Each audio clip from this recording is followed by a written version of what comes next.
the goal is utopia, right? Don't we all want utopia and world peace? We all want everyone to be in line with their covenants. We want them to be reasonable. We want them to be enforced in a reasonable, fair, and equitable way. We don't want to be like, I saw you, ping, fining you. That's not what we want. I'm Denise Haas, and this is Hey Neighbor, the podcast that dives deep into the real-life issues of HOA living, the good, the bad, and the downright complicated. Today, on our first inaugural podcast, we have Dawn Bauman. She is the Chief Strategy Officer at our Community Associations Institute, otherwise affectionately known as CAI, and Executive Director of the Foundation for Community Association Research, a national leader in community association housing. Dawn has truly shaped key advocacy efforts and safety policies across the country. I personally know Dawn several years. This woman knows all things association related. So with that, welcome, Dawn. Hey, hi. It is so good to see you, Denise. Thank you so much for having me. I'm truly honored. When you invited me to participate in this podcast as the inaugural guest, I literally started crying. I was so honored and privileged. Thank you so much. I'm excited to get into the conversation and as inspired by you as you seem to say you're inspired by me. So looking forward to this. It's going to be fun. When I know I need an expert to really know what direction I need to go with some of my communities at a local level and to understand national, you're the person we reach out to. So thank you. Today's episode is on what really matters for community in 2025. I am super excited about this because I think the evolution of communities through the pandemic has really changed. I think we have now more than ever a lot of legislation happening. And so this will be kind of fun. So let's see. From your perspective, what are the biggest challenges facing HOA communities for this 2025 period? Well, that's a great question. I'm going to talk about it starting right now, 2025. But I see a couple of these as big challenges that will need to be discussed and resolved, or at least it will evolve in the coming years. So not just 2025. One, covenant enforcement. I'm going to talk about that in a second. Board member, what a board member is, who a board member is, and what they do. And then technology and its impact on our industry and all areas of our industry, including management, as well as just people living in associations and the board members also. So let me just talk about covenants for just a minute. So I think covenant enforcement, we are seeing across the country a challenge to statutes for allowing for fining for covenant enforcement. So challenging that idea. It's difficult for a legislator and for media and others to understand, why would someone get a fine from their homeowners association if they left their trash can out? We've seen commercials make fun of this, right? And so we know as industry experts, that's not what's happening. It's not these fine and fine and fine because of a trash can. It is a fine because of a, hey neighbor, the neighbor called the management office or the board and said, so-and-so has left their trash can out, or the garage door open, or their truck parked in their garage, or their Christmas tree lights up for too long. It's all happening for too long. So that hey neighbor is complaining about their other neighbor and creating then an enforcement requirement often for these associations. Now there's also roaming enforcement, which is fair and equitable and should be done. But I think we're going to see in the coming years a shift in enforcement for covenants. I don't know what that's going to look like. I don't want to predict, but I'm telling you right now that fining, and certainly some states have already changed this, the opportunity to file a lien for fines, we're going to see that change. So it's interesting that you say that. So when I am working with boards, I tell them, think of the fine fine as an opportunity to just say, hey, did you forget this? We know life gets busy, but we really need you to pay attention to it. And then I encourage them, not sure if this is correct or not, but I'm like, it's not supposed to be a line item on your budget that you are making money on. It is supposed to be a, hey, we need you to pay attention. And then let it go. Denise, you're absolutely right. Actually, some legislators have said this may not be a budget line item. Oh, I love that. I didn't realize that. Some legislators have said that. And by the way, it should not be a budget line item. The goal is utopia, right? Don't we all want utopia and world peace? We do. So we all want everyone to be in line with their covenants. We want them to be reasonable. We want them to be enforced in a reasonable, fair, and equitable way. We don't want to be like, I saw you, ping, fining you. That's not what we want. That is true. Okay, I could stay on valuations forever, only because of how the boards are right now. How have the recent economic, social, and environmental shifts impacted the way we think about neighborhoods and shared spaces, particularly from COVID, which is kind of what we started with? We definitely have, although, are you kind of sick of like COVID? Pre and post-COVID? Yes. I'm so sick of the conversation. I'm sick of it. But it is true, right? There's a pre and the post-COVID, and we are still reeling from some of the impacts. You know, I think hybrid workplace being one of them as well. But so some of the shifts, I actually feel like as the community association industry, we need to be a stronger leader. And I think I can be part of that. We need to be a stronger leader when it comes to environmental and economic shifts and social shifts in our communities. We need to lead the pace on this, especially some of the environmental. We haven't been, as an industry, the leader that we could be. We should be pursuing policy positions that require associations to, when they have the time and the money, change their windows, change their lighting, make these buildings more environmentally efficient, make them more sustainable as well. So I think it's COVID and it's post-surf side. Some of the economic shifts that we're seeing certainly related to a heightened awareness of maintenance, a heightened awareness of the issues related to deferred maintenance, as well as funding for long-term repairs and replacement in community associations, not just condominium buildings, but in community associations. So some of those economic shifts we're going to continue to see moving forward. What's important is for homeowners to know the cost of living in a home that's in a condominium or a community association, because sometimes that's not well known. And we haven't done a great job as an industry to mandate that financial model to work. And so I think we're going to see that opportunity in the coming years. Social as well. So listen, we've seen a lot of mental illness. We've seen a lot of depression. We've seen a lot of isolation. I have some neighbors just down the street. I love them, Norm and Marianne, phenomenal neighbors. They said to me just a couple weeks ago, they're in their 80s, live in a single family home on my street. And they said, I don't think we're ever going to go to the Kennedy Center again because we just don't feel comfortable with the crowds. Wow. How we are so far from COVID. And I was just shocked to hear that. They're not the only ones to feel that way. They're not uber liberal. They're not uber conservative. They're just older. They're elderly adults that have made a decision in their lives that might be too risky for them. And that just saddens me so much. I think that there are people who are more isolated than they were before because of just their level of comfort. Plus, we've all gotten so comfortable with working in our homes, being in our homes, being in a much smaller circle. I hope that as communities, we can lead the way in bringing people out of their homes.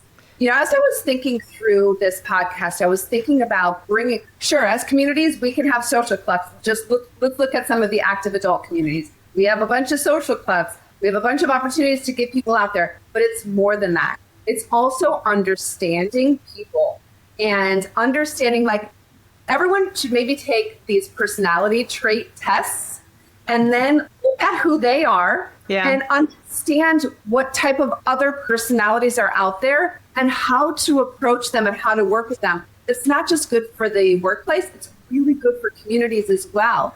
I can walk down the street and sing and dance and be loud, and that might like turn people off. I can't imagine that, but it might make people like uncomfortable because I'm so like outgoing and verbose. They might want to just like pause for a minute and get to know me before I start giving them a hug.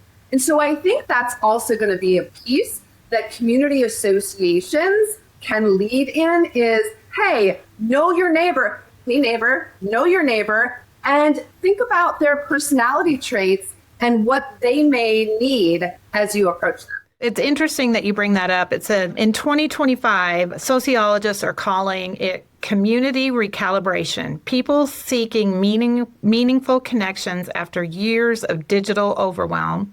Research from the Pew Community Institute shows that neighborhoods with regular community events experience 23% higher resident satisfaction and up to 15% higher property values. And that's due to now they're creating a social infrastructure of the 15-minute radius. And I'm like, ooh, this is really fascinating. I was at a meeting on Friday where a developer talked about how they are building those communities now. And, you know, it's socially accepted now that masks are seen everywhere. If you've got one on, it's okay. If you don't, it's okay too. But no, it's not seen as something taboo to be wearing one. Exactly. The other thing that you talked about in regards to the really understanding the financial investment that you're living with in regards to the environmental, the windows, things like that. It's so interesting you bring that up because at another meeting I was at, the board was having trouble helping the homeowners understand how much it costs to do things versus what their monthly assessments were. And they said, Denise, can you help us with this? And I said, yeah, I think we break down the cost of the components in their home so they actually understand if they lived in a single family home versus where they live now, a townhome, a condo, or their own single family home, why it would cost. And so I've worked diligently to put a pricing structure together to help an individual homeowner who has no clue why we would want to fund our reserve or things like that, to put that dollar value so I can say, look, here's why you don't want to get a special assessment and have this amount hanging out there or be called to pay it in 3 minutes. I love that financial analysis. And one of the things that we talk about when we're looking at the cost of living in an association is also the cost of deferred maintenance, which is there's a statistic out there. And I think it's if there is deferred maintenance, your deferred maintenance is going to cost you approximately 35% more or a third more than it would have if you had done your maintenance on a preventative maintenance plan versus deferring the maintenance. So that cost of community association and condo living is so important to know. And it's important to know if you don't adhere to those costs when they come up, it's going to just cost everybody more. And that's not necessary. It really is not, which lends itself to the type of board members that we have nowadays. I think the board structure is changing. I think our boards are starting to understand more that this truly is a business and treating it like a business. For instance, getting them to hold meetings earlier, being willing to find a compromise and doing it via Zoom versus in person, things like that. What have you experienced at a national level for how boards are set up, and what do you see as the biggest change? So I see boards being, under a microscope very often in the legislature by homeowners. Sure. I think what we're doing is we're seeing a shift as we continue to see growth in the community association housing model. It is desirable to build in a community association. For those of you, your audience who don't know, municipalities love community associations because they defer their local municipal service offerings from the cost expenditure from the town, the locality, to the association. So they're very desirable. If this conversation of, hey neighbor, is making you wish you had a better HOA community, check out my company, 5 Keys, an HOA community management company dedicated to unlocking the full potential of every HOA community we manage. Find out more about our 5 Keys to Community Success at 5keyscm.com. Now, back to the show. Dawn, can you elaborate on that? Because it does tie a little bit to how HOAs got started. And I think a lot of people in this world do not understand when I see some negative press happening about they're going to get rid of their HOA or they don't want to be a part of it. They're going to secede from the union type of thing. Can you help explain how that all came to be with HOAs? Sure. And then I want to go back to those boards because that is a really important point. Sure. But so for a local municipality, I'm actually going to use a different example. I'm going to use the city of Queen Creek, Arizona. Okay. So Queen Creek, Arizona, which is a suburb of Phoenix, they have their local municipality. They have their planning and zoning committee, and a developer goes to them and says, hey, I have this property. I would like to build 25 homes on this property. The city of Queen Creek will almost always say, sure, great. You have to start a community association for those 25 homes. You have to make sure the association handles the trash pickup, the beautification. There have to be some sidewalks in there. The roads have to be in there. They have to be maintained. They have to be lit. And that all has to be the responsibility of the association, which is a nonprofit organization, keep in mind. And the locality, Queen Creek, doesn't pay for any of that for those 25 homeowners for those homes. The association has to. That is very, very beneficial to the locality when they're approving that local development to put that responsibility on the association so it's not a tax, it's not a financial burden on the locality. Of course, in most cases, there's no tax benefits, there's no tax deduction for that individual owner. They're paying their local property tax, same as the associate or the community that doesn't have an association, and they're paying for their HOA assessments as well. So that's typically how an association starts. Of course, a condominium and a housing cooperative is different because it's a multifamily unit or home. But I will say, even if you have duplexes or fourplexes, the locality is going to require the same thing. It's going to require an association. And sometimes these associations become the mandate from the locality becomes really sophisticated. There are some associations that have their own fire department, that have they have to have recreational facilities, they have to have schools, hospitals, etc. There are some nuances in how that all works, but they have to have stormwater management. They have to have a lot of these municipal-like services that are all paid for and funded by the association. The association, who is that? It's not the big bad somebody.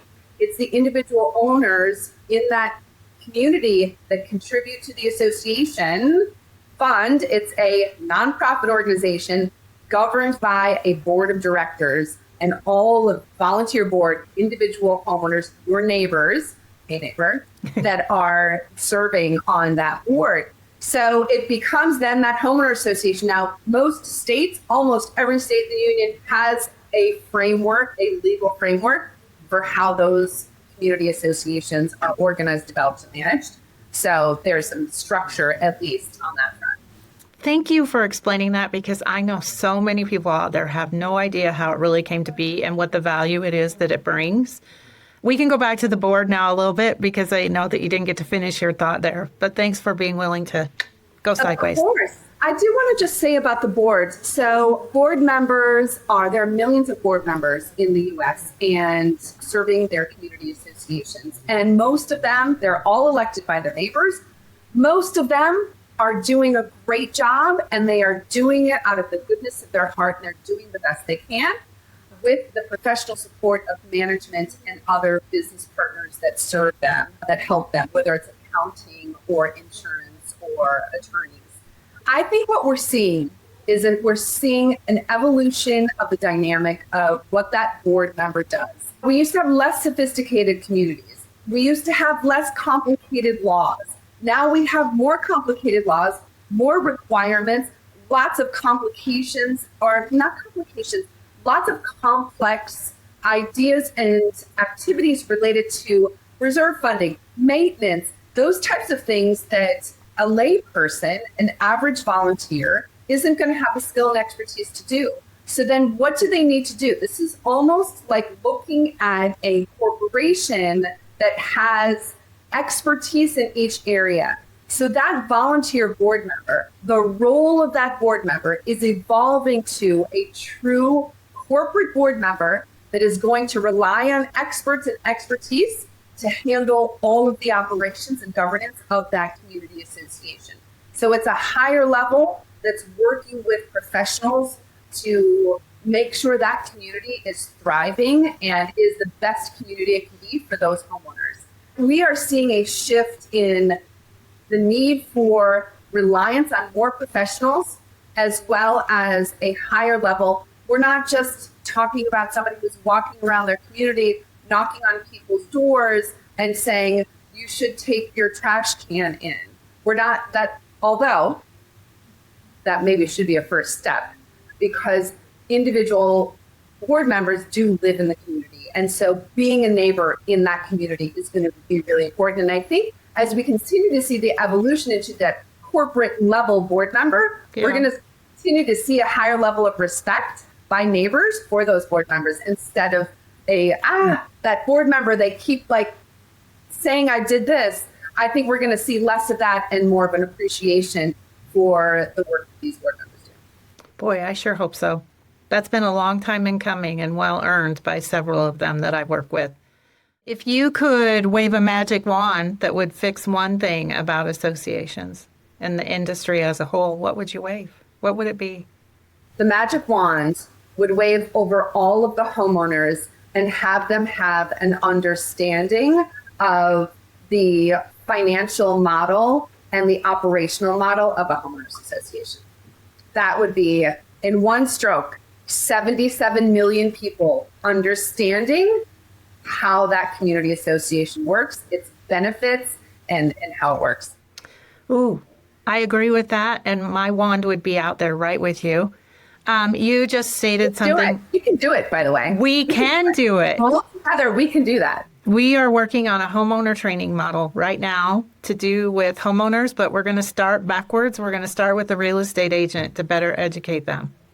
I think that's a great place to start. I do think a real estate agent has the responsibility to make sure that those individual homeowners have a thorough understanding of what living in that community looks like. Well, I think there's that. And sometimes real estate agents, and I understand where it comes from, they just get in a hurry and they forget that each association is set up just a little bit differently one to the other. That's why we can never compare apples to apples, especially as much as boards or homeowners want us to when they talk about the association down the street doesn't have to pay something. But you cited something, and I was at a conference with you last year. It was the CEOMC, and you put some great statistics up that I thought have been fascinating. So you just said 77 million homeowners. Yes. How many associations are there? There are about 380,000 associations in the U.S. 380,000. In 1970, there were 10,000 community associations. And so we're talking about associations. The average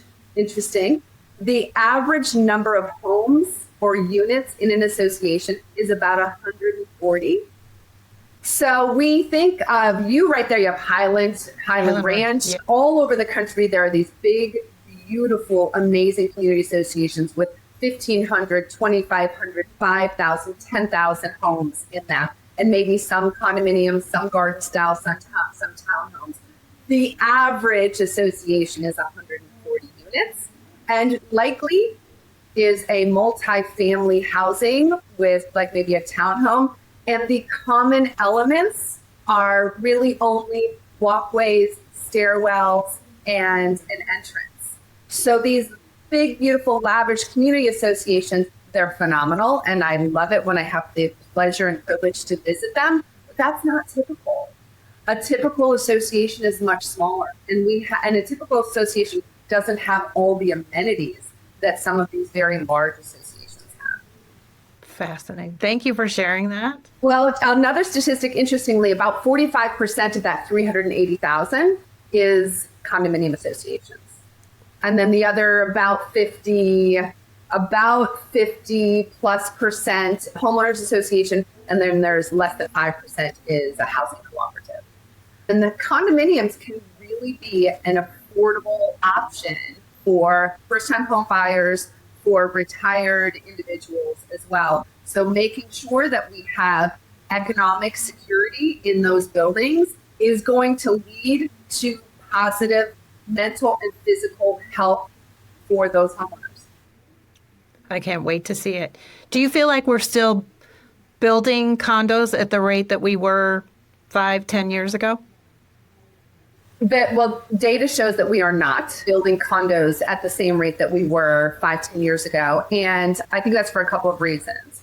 One of the main reasons is because a lot of these condominium buildings that are being built are high-end condo buildings or apartments. So there's such a need for affordable housing, and developers are finding a better return on their investment if they're building an apartment versus an affordable condominium building.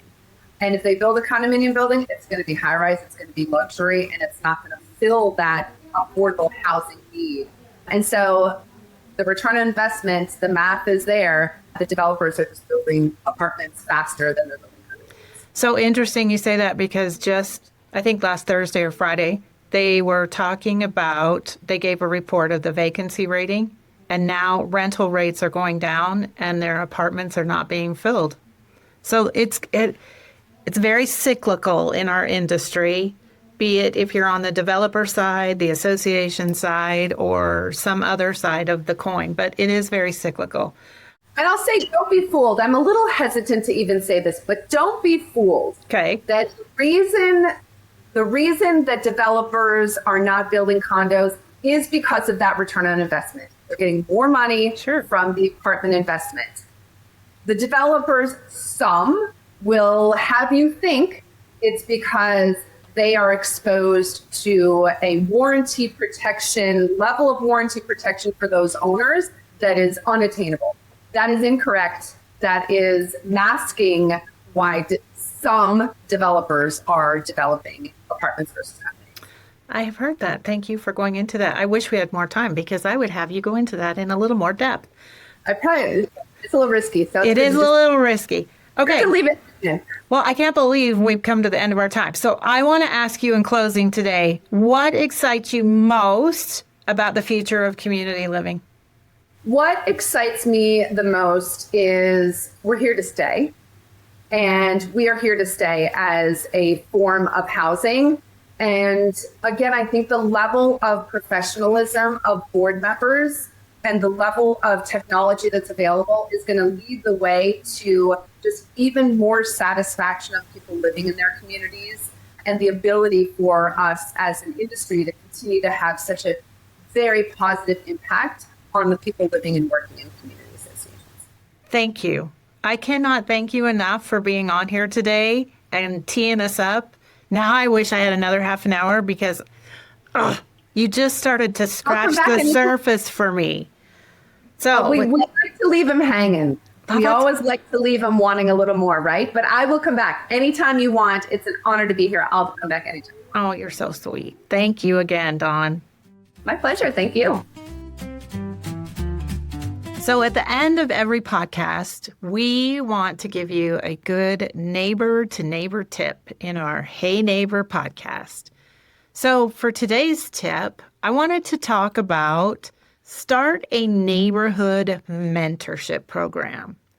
And what I mean by that is connect your longtime residents with newcomers for some informal guidance. You know, those small tips that happen behind the scene that you just don't realize are happening. But man, as soon as someone violates it, somebody's upset about it.